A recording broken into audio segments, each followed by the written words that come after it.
crisis that we had in Parliament, where initially counties were supposed to get more than 4 billion, and it ended up being 387 billion out of a 3 trillion shilling budget.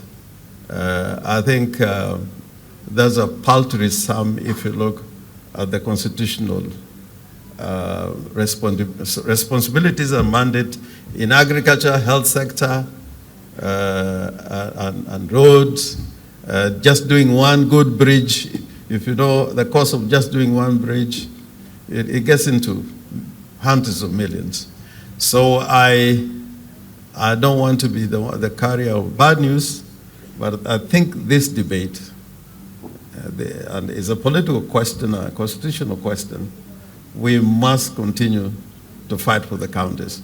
We are looking at efficiency in the Office of the Controller of Budget. We'll continuously call out that office so that we eliminate the bureaucracies and inefficiency in that office to facilitate a release of funds. I know most of the counties haven't received their September equitable share and October, despite the fact that the money is CRF. We don't want at the end of the financial year to be called out for not spending the money, and yet the Office of the Control of Budget is the one that has problems. We have been having floods in Budalang even sometimes when there is no rain. You just see water coming. There is no rain, but the water is coming. Last year we had almost a whole ward, 40,000 people displaced. Hakuna mvua, so when you tell people that we are having an emergency, they could not understand. I know that emergency at national level is domesticated in the office of the deputy president. And I remember I tried to raise the issue with the national disaster team. And they were saying there are no rains in Busia, but we were having floods.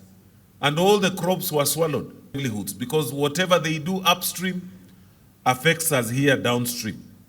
I therefore would like to appeal to the Senate, the National Assembly, and the Council of Governors to review this instrument of development called private-public partnership, to make it amenable for use in counties without the unrealistic and rather unfair legal procedures that are currently required to use PPPs.